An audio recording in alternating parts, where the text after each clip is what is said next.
حضرت حنظلہ ننگی تلوار لہراتے ہوئے ابو سفیان پر ٹوٹ پڑے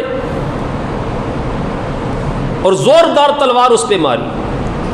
وہ تو بچ گیا مگر تلوار اس کے گھوڑے کو جا لگی, اور تلوار اتنی پاور کے ساتھ آپ نے ماری کہ گھوڑا بھی زخمی ہو گیا, اس کی ٹانگ کٹ گئی اور وہ گھوڑا زمین پر گر گیا.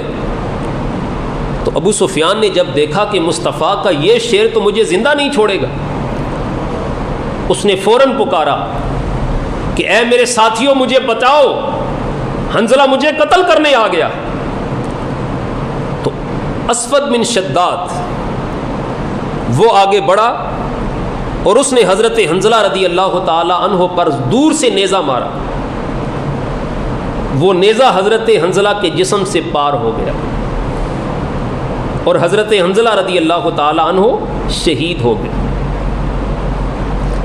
حضرت حنظلہ رضی اللہ تعالیٰ عنہ کی شہادت کا ذکر حضور علیہ الصلوۃ والسلام کے سامنے کیا گیا کہ اتنی جواں مردی کے ساتھ حضرت حنظلہ لڑ رہے تھے اور اتنی جواں مردی کے ساتھ آپ شہید ہوئے. تو تاجدار کائنات صلی اللہ علیہ وآلہ وسلم نے فرمایا کہ میں نے اپنی آنکھوں سے دیکھا ہے کہ آسمان اور زمین کے درمیان بارش کے صاف پانی کے ساتھ چاندی کے تشت کے اندر فرشتے میرے غلام حضرت حنظلہ کو غسل دے رہے ہیں. زمین و آسمان کے درمیان بارش کے پانی کے ساتھ چاندی کے تشت میں فرشتے میرے غلام حضرت حنظلہ کو غسل دے رہے ہیں. تو صحابہ کرام کہتے ہیں ہم آگے بڑھے اور حضرت حنظلہ کی میت کو دیکھا تو حضرت حنظلہ کے سر سے پانی کے قطرے ٹپک رہے تھے. صحابہ کہتے ہیں ہم حیران ہو گئے کہ شہید کو تو غسل ہی نہیں دیا جاتا, شہید کے کپڑے بھی تبدیل نہیں کیے جاتے, اسی خون آلود کپڑے کے اندر انہیں قبر میں دفن کر دیا جاتا, تو حضرت حنظلہ کو غسل کیوں دیا گیا؟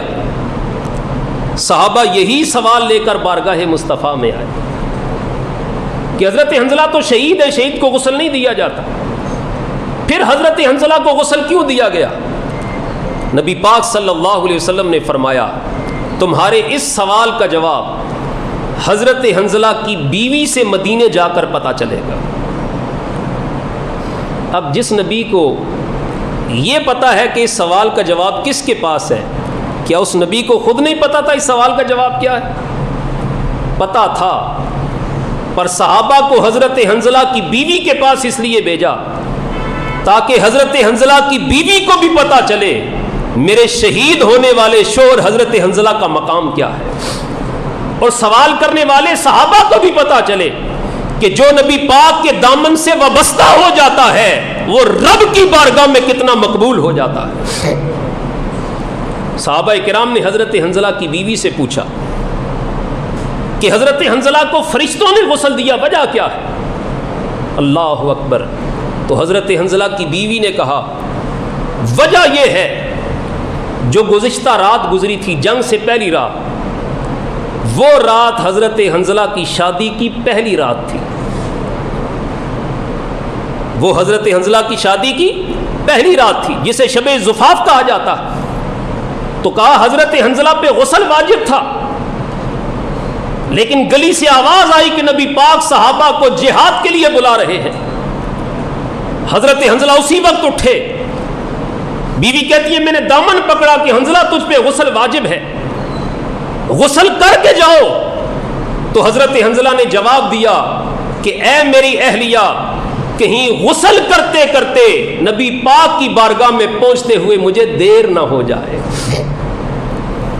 تو حضرت حنظلہ کی بیوی نے کہا ان پہ غسل واجب تھا, پر غسل کیے بغیر نبی پاک کی بارگاہ میں چلے گئے اور نبی پاک صلی اللہ علیہ وآلہ وسلم کے ساتھ غسل کیے بغیر میدان جہاد میں چلے گئے, اور میدان جہاد سے غسل کیے بغیر شہید ہو گئے. رب نے حضرت حنظلہ کو غسل دینے کے لیے فرشتوں کی ڈیوٹی لگا دی تھی کہ میرے نبی پاک صلی